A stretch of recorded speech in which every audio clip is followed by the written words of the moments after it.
Hello everyone, welcome back to my channel. Please like, share and subscribe. నేను ఇప్పుడు చదువుతున్న book Toltec 4 ఒప్పందాలు. Don మిగువల్ రూయ్ రచించిన 4 అగ్రిమెంట్స్. ఈ పుస్తకంలో 6 చాప్టర్లు ఉన్నాయి. 1 పొగ కమ్మిన అద్దం, 2 పెంపకం, 3 మొదటి ఒప్పందం, మీ వాక్కు దోషరహితంగా ఉండాలి, 4 రెండవ ఒప్పందం, దేన్ని వ్యక్తిగతంగా తీసుకోవద్దు, 5 మూడవ ఒప్పందం, ఊహాగానాలు చేయకండి, 6 4వ ఒప్పందం, ఎల్లప్పుడూ మీ శక్తి పరిధి మేరకు శ్రమించండి. ఈ పుస్తకం వేల సంవత్సరాల క్రితం జ్ఞానవంతులైన ప్రజలుగా టోల్టెక్ ప్రజలు దక్షిణ మెక్సికో అంతటా పేరు పొందినవారు. శాస్త్రవేత్తలు వీరిని ఒక దేశానికి లేదా జాతికి చెందినవారుగా వివరించారు. కానీ ఆధ్యాత్మిక జ్ఞానాన్ని కనుకొని వివరించటానికి, ఆచరించటానికి శాస్త్రవేత్తలు, కళాకారులు కలిసి ఏర్పడ్డ ఒక సంఘమే ఈ టోల్టెక్ వారు. మెక్సికో పట్టణం వెలుపలున్న పిరమిడ్ పట్టణమైన టియోటి హుయాకన్లో గురువులు మరియు శిష్యులుగా ఉండేవారు. ఈ ప్రదేశాన్ని మనిషి దేవుడుగా మారే స్థలం అనేవారు. చాలా కాలం వరకు వారి జ్ఞానం వెలుగులోకి రాకుండా నిర్బంధించి ఉంచారు. అందుకు కారణం ఎవరైనా ఆత్మశక్తిని దుర్వినియోగం పరుచుకుంటారనే భయమే. అదృష్టవశాత్తు కొంతమంది గురువులు ఆ టోల్టెక్ జ్ఞానాన్ని వంశపారపర్యంగా అందిస్తూ వచ్చారు. వందల ఏళ్ల వరకు రహస్యంగా ఉన్న ఆ జ్ఞానం అవసరం అయినప్పుడు తప్పక ప్రజలకు అందించబడుతుందని ముందే తెలిపి ఉన్నారు. ఇప్పుడు ఈగల్ నైట్ అనే వంశం వారైన మైగ్బల్ రూయిజ్ అనే గురువు ద్వారా టోల్టెక్ల శక్తివంతమైన బోధనలు మనకు అందివ్వబడుతున్నాయి. టోల్టెక్ జ్ఞానం కూడా ప్రపంచమంతటా నమ్మే సత్యం నుండి ఉదయించింది. ఈ జ్ఞానం ఆత్మతో కూడుకున్నదైన ప్రేమ, సంతోషం నిండిన జీవిత విధానాన్ని తెలుపుతుంది. పొగ కమ్మిన అద్దం. 3000 సంవత్సరాల క్రితం మీలాంటి నాలాంటి ఒక మనిషి పర్వతాలతో చుట్టబడిన ఒక పట్టణం దగ్గర ఉండేవాడు. అతడు తన పూర్వీకుల జ్ఞానం గురించి అధ్యయనం చేసి ఒక వైద్యుడు కావాలని అనుకున్నాడు.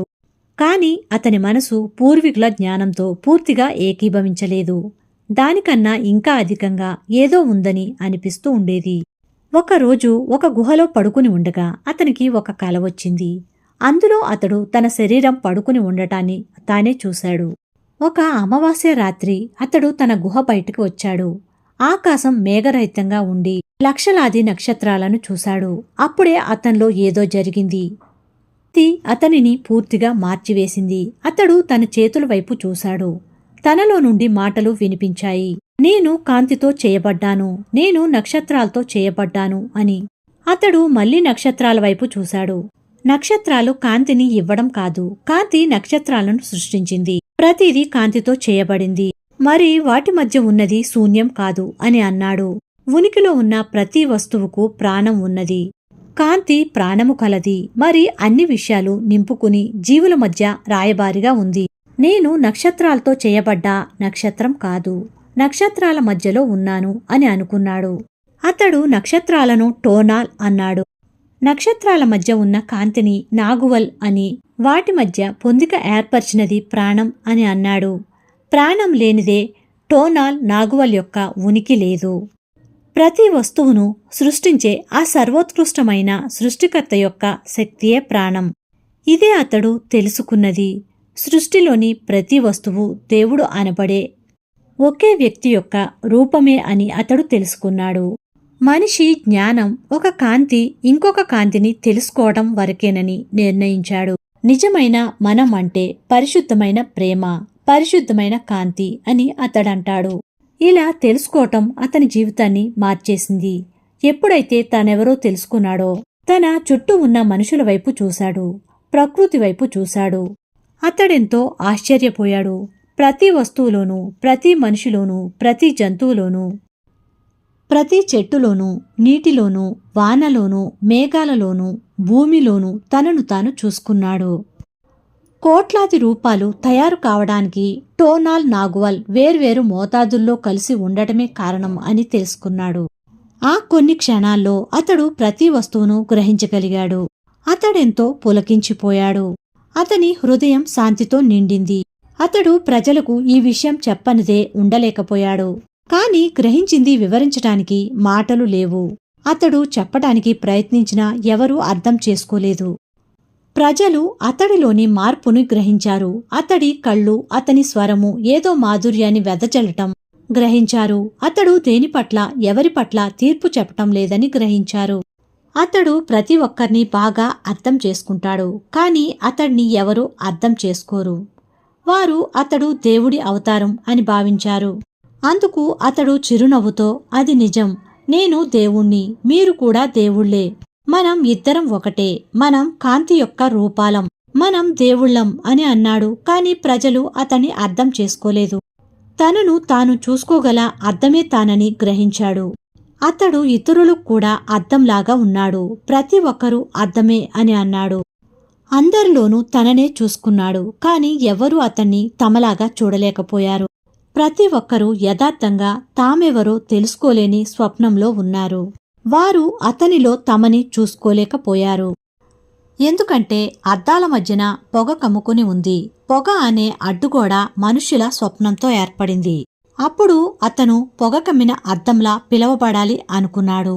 అప్పుడే ప్రతి వస్తువు ఒక అద్దమని, దానిపై కమ్మిన పొగ దాని యథార్థ రూపం కనపడకుండా అడ్డుకుంటుందని ఎల్లప్పుడూ గుర్తుంచుకోవాలి అనుకున్నాడు. నేను ఒక పొగ కమ్మిన అద్దాన్ని, నేను మీ అందర్లో నన్ను చూసుకున్నాను. కాని మనం ఒకరినొకరం గుర్తించలేక ఉన్నాము. ఎందుకంటే మన మధ్య పొగ అడ్డుగా ఉంది. మీ స్వప్నమే ఆ పొగ, ఆ స్వప్నం చూసే మీరే ఆ అద్దం అని అన్నాడు. విశ్వాసం కలిగి ఉండాలి అంటే ఏ షరతులు లేకుండా నమ్మడమే. పెంపకం, డొమెస్టికేషన్. ప్రస్తుతం మీరు చూస్తున్నది, వింటున్నది స్వప్నం తప్ప మరేమీ కాదు. మెలకువగానే మీరు కలగంటున్నారు. 24 గంటలు కలలు కనడమే మనసు యొక్క ముఖ్యమైన పని. మనసు జాగ్రత్తావస్థలో లేనప్పుడు కలలు కనడమే కాకుండా మెలకుగా ఉన్నప్పుడు కూడా కలలు కంటూ ఉంటుంది. అయితే రెండిటికీ తేడా ఏమిటంటే, మనసు జాగృతావస్థలో ఉన్నప్పుడు వస్తు పరిధిలో ఉంటాము. నిద్రావస్థలో వస్తు రూపంలో ఉండకుండా నిరంతరం స్వప్నం మారుతూ ఉంటుంది. మనుషులు ఎల్లప్పుడూ కలల్లోనే ఉంటారు. మనం పుట్టడానికి ముందు తరం వారు పెద్ద బాహ్య స్వప్నం సృష్టించారు. దానినే మనం సంఘం యొక్క స్వప్నం లేదా ఈ గ్రహ స్వప్నం అంటున్నాం. కోట్లాది ప్రజల వ్యక్తిగత స్వప్నాలు కలిసి కుటుంబ స్వప్నం, సంఘ స్వప్నం, దేశ స్వప్నం, చివరిగా మొత్తం మానవజాతి యొక్క స్వప్నంగా అవుతుంది. గ్రహ స్వప్నంలో సమాజపు కట్టుబాట్లు, దాని నమ్మకాలు, నియమాలు, మతాలు, మరి వాటి విభిన్న నాగరికతలు, వాటి ప్రభుత్వాలు, పాఠశాలలు అన్నీ ఉంటాయి. మనం స్వప్నాన్ని ఎలా ఏర్పరచుకోవాలో నేర్చుకునే సామర్థ్యంతో పుడతాం. మన ముందున్నవారు సంఘానికి అనుగుణంగా జీవించటం నేర్పుతారు. శిశువు పుట్టినప్పుడే ఎన్నో నిబంధనలు ఏర్పరిచి ఆ శిశువు ధ్యాసను మనవైపు మరల్చుకుని వారి మనసులలోనికి ఎన్నో నిబంధనలను ప్రవేశపెడతాం. తల్లిదండ్రులు, పాఠశాలలు, మతం ఇవన్నీ సంఘ కట్టుబాట్లలో బాహ్య స్వప్నంలో జీవించటం నేర్పుతాయి. ఒకేసారి వేలాది విషయాలను గ్రహించగలిగే మన ధ్యాసను పెద్దవారు వశపరుచుకుని మన మనసులోకి పదే పదే చెప్పటం ద్వారా విషయాలను చేరుస్తారు. ఈ రకంగానే మనం తెలుసుకున్నదంతా నేర్చుకున్నాం. మన ధ్యాసను ఉపయోగించుకుని సమాజంలో ఎలా ప్రవర్తించాలి, ఏది నమ్మాలి, ఏది నమ్మకూడదు, ఏది ఒప్పుకోవాలి, ఏది ఒప్పుకోకూడదు, ఏది అందమైనది, ఏది కాదు, ఏది తప్పు, ఏది ఒప్పు, ఇలా ముందే ఉన్న జ్ఞానంతో అన్ని నిబంధనలతో మన స్వప్నాన్ని మనమే ఏర్పరచుకుంటున్నాం. మీరు పాఠశాలలో ఉన్నప్పుడు ఒక చిన్న కుర్చీలో కూర్చుని గురువు మీద ధ్యాస ఉంచి ఆయనేమి బోధిస్తున్నారో వింటారు. మీరు చర్చికి వెళ్ళినప్పుడు క్రీస్తు చెప్పిన దాని మీద ధ్యాస ఉంచుతారు. ఇదే విధంగా మీ తల్లిదండ్రులు, అక్క చెల్లెళ్ళు, అన్నదమ్ముల మాటలు వింటారు. వారందరూ మీ ధ్యాసను వారి వైపు మరల్చుకోవడానికి ప్రయత్నిస్తారు. మనం కూడా ఇతరుల ధ్యాసను మన వైపు మరల్చుకునే ప్రయత్నం నేర్చుకుంటాము. ఇతరుల ధ్యాసను మన వైపు మరల్చుకోవాలనే అవసరాన్ని పెంచుకుంటాం. పిల్లలు వారి తల్లిదండ్రులు, ఉపాధ్యాయులు, స్నేహితుల ధ్యాసను తమ వైపు మరల్చుకోవాలని పోటీ పడతారు. పెద్దవారైనా కూడా అలాగే కొనసాగుతారు. మనం మాట్లాడే భాష మొదలుకొని మనం ఏది నమ్మాలో ఏది నమ్మకూడదో కూడా సమాజం నేర్పుతుంది. మనుషుల మధ్య అవగాహనకు మాధ్యమం భాష. భాషలోని ప్రతి అక్షరం ఒక ఒప్పందమే. మనం మాట్లాడే ప్రతి పదం అవగాహన కోసం ఏర్పరచుకున్న ఒప్పందమే. మన మాతృభాష మాట్లాడాలని మనమేం కోరుకోలేదు. మీ మతాన్ని, మీ నైతిక విలువల్ని మీరేమీ ఎన్నుకోలేదు. మీరు పుట్టడానికి ముందే అన్నీ ఉన్నాయి. ఏది నమ్మాలో ఏది నమ్మకూడదో ఎన్నిక చేసుకునే అవకాశం కూడా మీకెప్పుడూ లేదు. ఈ ఒప్పందాలలో అతి చిన్న ఒప్పందం కూడా మనమెప్పుడూ ఎన్నిక చేసుకోలేదు. చివరికి మన పేరును కూడా మనం ఎన్నుకోలేదు. పిల్లలుగా మనకు ఏ విశ్వాసాలను ఎన్నిక చేసుకునే అవకాశం లేదు. అయితే ఇతరుల ద్వారా అందచేయబడిన సమాచారాన్ని సమ్మతిస్తున్నాం. ఈ సమాచారాన్ని లేదా విషయాన్ని భద్రపరచటం ఒప్పందం ద్వారానే జరుగుతుంది. సమాజం మన ధ్యాసను ఆకర్షించవచ్చు. అయితే దాన్ని మనం అంగీకరించకపోతే ఆ సమాచారాన్ని భద్రపరచలేం. ఒకవేళ దాన్ని ఒప్పుకుంటే అప్పుడు అదే మన విశ్వాసం అవుతుంది. విశ్వాసం కలిగి ఉండాలి అంటే ఏ షరతులు లేకుండా నమ్మడమే. పిల్లలుగా ఉన్నప్పుడు ఈ రకంగానే నమ్ముతారు. పెద్దలు చెప్పిన ప్రతి విషయము పిల్లలు నమ్ముతారు. అన్నిటికీ పెద్దలతో సమ్మతిస్తాం. మన నమ్మకం చాలా శక్తివంతమై జీవితాన్నే నియంత్రిస్తుంది. ఈ నమ్మకాలను ఎన్నిక చేసుకోకుండా వాటికి ఎదురు తిరిగి పోరాడి ఉండవచ్చును. కాని ఆ పోరాటంలో గెలుపు సాధించటానికి మనం అంత బలంగా లేము. ఫలితంగా ఆ నమ్మకాలకు లొంగిపోవటమే. ఈ పద్ధతిని నేను మనుషుల పెంపకం విధానం అని అంటాను. మొట్టమొదట పిల్లలు అమ్మ, నాన్న, పాలు, సీసా అంటూ పేర్లు నేర్చుకుంటూ రోజురోజుకు స్కూల్లోనో, ఇంట్లోనో, చర్చిలోనో, టీవీ ద్వారా ఎలా జీవించాలో, అంతేకాకుండా తన పట్ల తాను తీర్పు చెప్పుకోవడమే కాకుండా ఇతరుల పట్ల కూడా న్యాయాధికారిగా మారుతాడు. శిక్ష బహుమతి పద్ధతిలో కుక్కను, పిల్లిని ఎలా పెంచుతామో అలాగే మన పిల్లల్ని పెంచుతాం. బహుమతి అంటే మనకు ఇష్టం. అందువల్ల ఆ బహుమతి కోసం ఇతరులు ఏమి చేయమంటారో అదే చేస్తూ ఉంటాం. శిక్షింపబడతామనే భయం, బహుమతి రాదేమో అనే భయంతో మనం కానిదేదో నటిస్తూ ఇతరులను సంతోషపరుస్తూ ఉంటాం. తిరస్కరింపబడతామేమో అనే భయంతో నటన మొదలు పెడతాం. పరిణామంగా మనం ఏది కాదో అదేగా తయారవుతాం. ఆ నాన్నల, సమాజపు మరి మతం యొక్క నమ్మకాల నకలుగా మారుతాం. ఈ పరిణామంలో మన సహజ లక్షణాలన్నీ పోగొట్టుకుని జీవితంలో ఒకానొక దశలో వేరెవరో మనల్ని వశపరుచుకునే అవసరం లేకుండా మనల్ని మనమే డొమెస్టికేట్ చేసుకుంటాం. ఈ విశ్వసించే పద్ధతి ఒక న్యాయశాస్త్రంగా మన మనసును పరిపాలిస్తుంది. ఏమీ ప్రశ్నించకుండా ఆ న్యాయశాస్త్రంలోనిదే మన సత్యమవుతుంది. మన అంతర్గత గుణానికి వ్యతిరేకంగా ఉన్నా కూడా ఆ న్యాయశాస్త్రంలోనిదే అంగీకరిస్తాం. మన మనసులో వాతావరణం మొదలుకుని కుక్కపిల్ల వరకు అన్నిటినీ జడ్జి చేస్తాం. ప్రతిసారి మనమేర్పరచుకున్న న్యాయశాస్త్రానికి వ్యతిరేకంగా ఏదో ఒకటి చేయటం, తప్పు చేశామని బాధపడటం, సిగ్గుపడటం లాంటివి చేస్తూ ఉంటాం. ఇది రోజుకు ఎన్నోసార్లు చేస్తూ జన్మంతా అలాగే కొనసాగిస్తాం. మనలో ఈ తీర్పులను అంటే జడ్జిమెంట్స్ను స్వీకరించే ఇంకొక భాగం ఉంది. దానినే ముద్దాయి అంటే విక్టిమ్ అంటాము. ఆ భాగమే తప్పును, నిందను, అవమానాన్ని మోస్తుంది.